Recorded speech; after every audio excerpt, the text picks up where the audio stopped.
He never liked waiting rooms. The silence, the stiff chairs, the recycled air that smelled like artificial lemon and hesitation. He sat with his hands folded, legs still, back straight.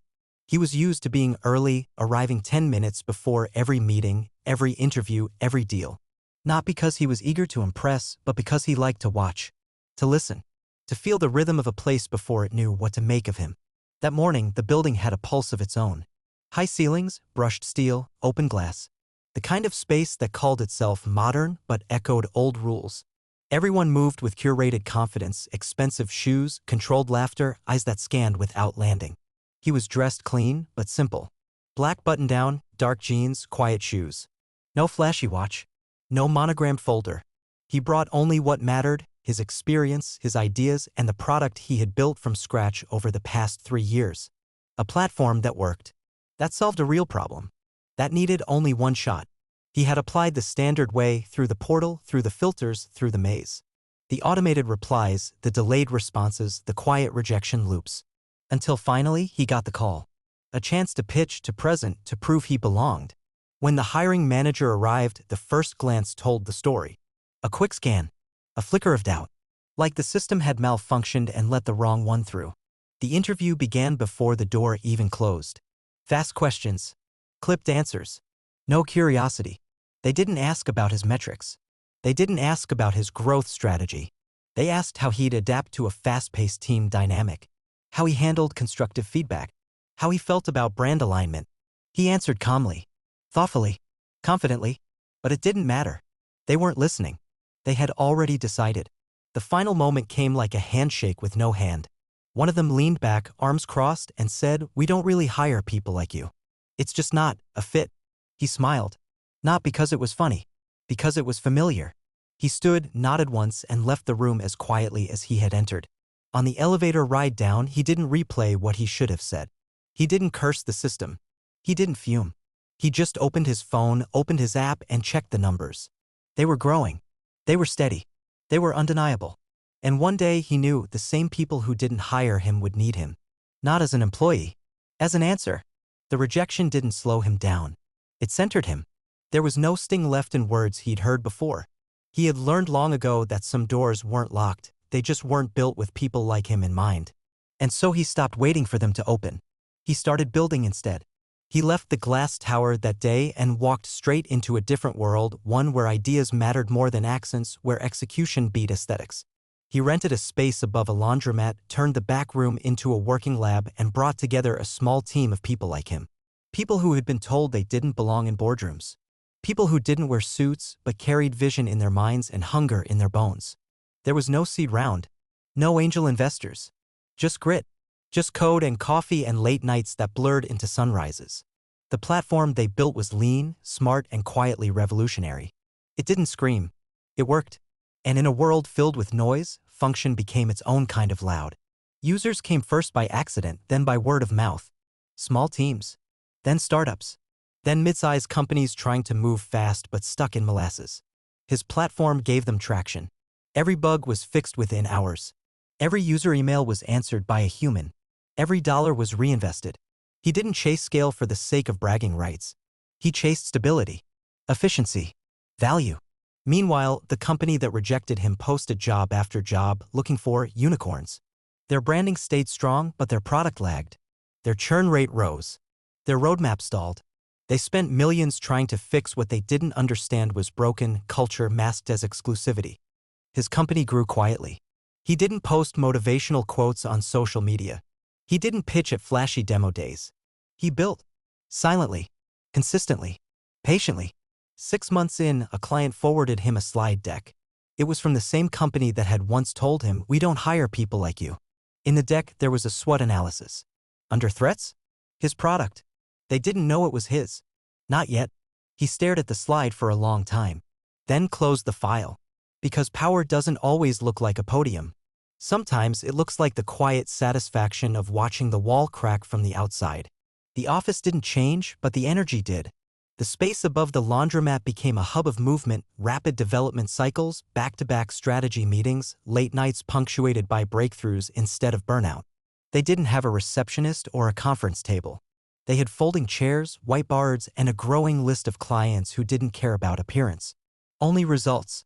He built a team that looked nothing like what the industry expected. No Ivy League grads. No alumni from top firms. Just builders. Designers. Dreamers. Some of them hadn't even finished school. Others had left six-figure jobs to be part of something that didn't ask them to fit in. That asked them instead to make something worth fitting around. Revenue climbed faster than planned. The user base spread across industries. From tech startups to logistics firms, from education to healthcare. The product adapted to the user, not the other way around. And people noticed. Not just customers. Investors. He got the first call on a Thursday. A venture firm wanted a conversation. Said they had heard whispers. Said they were impressed by what the team had done without funding. Asked if he was looking to scale. He said no. Not yet. They asked what he wanted. He said leverage. They didn't understand. But they would. The next month, he received an email forwarded by one of his advisors. The company that had once rejected him was now in talks with private equity. They were struggling. Losing their market edge. Their last two product launches had flopped. A quiet layoff cycle was looming. Morale was down. Their CTO had stepped away to pursue new opportunities. And the investor deck was now begging for a partnership. The same week, their HR department, automated, still feeding on recycled databases, sent him another email. A job posting. The same title. Same company. Same recycled language about fast-paced environments and cultural fit. He read it twice. Then smiled. Because they still didn't know that he had built the very product they now wanted to license. That half their clients were already using his software. That the team they once dismissed now held the key to their survival. So he picked up the phone. Not to call. To buy. He called his lawyer. Started the process. Quiet. Strategic. No press. No leaks. They wouldn't know until it was too late. Because sometimes you don't knock on the door again. You come back with a deed. The acquisition process started with silence. Not a statement. Not a press release. Just intent moving through legal channels, shell companies, acquisition vehicles. He didn't want them to see it coming. Not out of vengeance. Out of precision. Because the best changes don't announce themselves with noise. They reshape the room before anyone notices the furniture is gone. The company's leadership team was fractured. Some were clinging to what they thought was left of their legacy. Others were already polishing their LinkedIn profiles. The product teams were tired. The marketing teams were confused. Customers had begun asking hard questions, and for the first time, there were no answers ready. The software was bloated, support was slow, and retention was dipping with each quarter. Inside the boardroom, panic was setting in. They needed an exit. And he gave them one. Through a firm name they didn't recognize. With an offer they couldn't ignore. Clean. Fast. Final. By the time they realized who stood behind the purchase, the contracts were signed. The CEO, still wearing the same smug posture he had used to dismiss him years ago, tried to schedule a call. The email was formal. Respectful. Empty. Andre didn't reply. He didn't need to. Ownership wasn't about recognition anymore. It was about recalibration. He entered the building the following Monday. Same one he had walked into as an applicant. Same lobby. Same marble floors. But now no one looked through him. The receptionist stood when she saw him. The elevators didn't require a badge. And the doors opened before he pressed a single button. Upstairs, the staff were already being notified. Most didn't know what to expect. Rumors spread. Some feared layoffs. Others hoped for reform. No one was sure where they stood. He called a company-wide meeting. No slides. No slogans. He stood in front of them in the same black hoodie he had worn to the interview years before. Some people recognized him. Most didn't. He told them what was happening. No spin. No flattery. Just truth. That the company would change. That the culture of exclusion was dead. That from now on, people wouldn't be hired because they fit. They'd be hired because they mattered. He didn't end with applause. He ended with policy. A new hiring process. A rebuilt team model. Open internal mobility. And mandatory training for every manager, starting with bias. The old guard resisted. Some left. Quietly. He let them. Because this wasn't about punishing the past. It was about protecting the future. That afternoon, he walked the halls alone. The offices didn't feel so cold anymore. Because they were finally ready to hold the people they once pushed out. It didn't take long for the culture to shift. Not because he forced it, but because the structure no longer rewarded the performance of professionalism. Suits stopped being armor. Meetings stopped being auditions. People showed up as themselves, or at least tried to, sometimes for the first time in their careers. He tore down the symbols first. The corner office became a shared ideas lab. The executive wing was converted into a mentorship hub. Glass walls came down. Titles shrank. Job descriptions were rewritten not for power but for purpose. And still, the numbers rose. Clients returned. Not because of a new campaign, but because they saw the difference in service, in speed, in sincerity. Word traveled fast that the company was easier to work with now. More honest. Less corporate theater, more real solutions. Revenue stabilized. Then surged. Employees started referring people they believed in, not just those with shiny credentials, but those who could actually build. One day, a junior developer knocked on his door, now just a regular desk beside the design team. She asked if she could speak freely. He said always. She told him this was the first place she'd worked where she didn't cry in the bathroom after meetings. She told him she used to hide behind jargon to avoid being questioned. She told him she had ideas but was afraid to speak until now. He nodded, then gave her a whiteboard marker. She filled the board for 30 minutes straight, drawing out a new UI feature that would later become a case study. He didn't correct her flow. He didn't say a word. He just watched. Because leadership doesn't need to echo in every room. Sometimes it just needs to listen. Meanwhile, former executives whispered from the sidelines. They didn't understand how someone with no pedigree had rebuilt the company better than they ever could. Some tried to claw their way back in through consulting. Some tried to start copycat ventures. None succeeded. Because what Andre had created wasn't a product. It was a shift. A model. An invitation. To build companies where performance wasn't mistaken for value. Where "we don't hire people like you" was replaced with "we need people exactly like you." That Friday, the new hiring team hosted their first open office event. No dress code. No resumes required. Just people. Ideas. Energy. He stood in the back of the room and watched the line grow outside. It wrapped around the block. People who had been told, "not this time," too many times. People who had started to believe they weren't enough. And now they stood with hope in their hands. The way he once did. He didn't step forward to make a speech. He didn't need to. The doors were open now. And they didn't need permission to walk in. Month 6 didn't feel like an anniversary.